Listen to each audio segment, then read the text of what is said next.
নদিয়া জেলার করিমপুর ২ নম্বর ব্লকে এসআইআর শুনানিকে কেন্দ্র করে রাজনৈতিক তৎপরতা তুঙ্গে।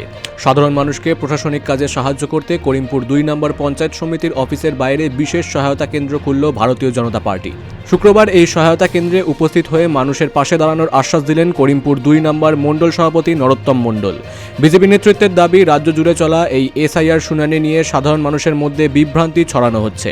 সেই জটিলতা কাটাতে এবং প্রয়োজনীয় নথিপত্র গুছিয়ে দিতে এই উদ্যোগ নেওয়া হয়।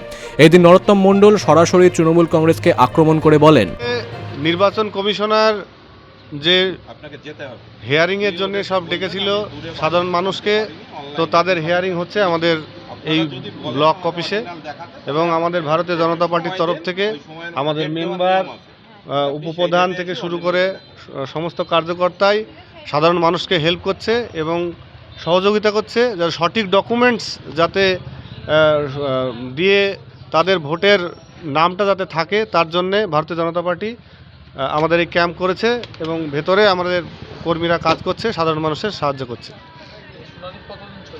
শুনানি আমাদের ২ নম্বর ব্লকের শুনানি জানুয়ারির ৫ তারিখ পর্যন্ত চলবে। সাধারণ মানুষকে আমরা বলবো, আপনাদের যাই সুবিধা অসুবিধা যাই হোক না কেন, আপনারা আপনাদের ডকুমেন্টস নিয়ে আমাদের এখানে একটু ভেরিফাই করে নেবেন।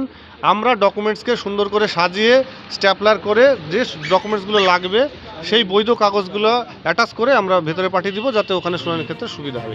বিজেপির এই সহায়তা কেন্দ্রে দলীয় কর্মীরা সাধারণ মানুষের ফর্ম ফিল আপ এবং নথিপত্র যাচাইয়ে সাহায্য করছেন। স্থানীয় বিজেপি নেতৃত্বের মতে মানুষের অধিকার সুনিশ্চিত করতেই এই কর্মসূচি। তবে এই ঘটনাকে কেন্দ্র করে এলাকায় রাজনৈতিক চর্চা শুরু হয়েছে। নদিয়ার করিমপুর থেকে অর্ধেন্দু মালাকারের রিপোর্ট, বিগ নিউজ বাংলা।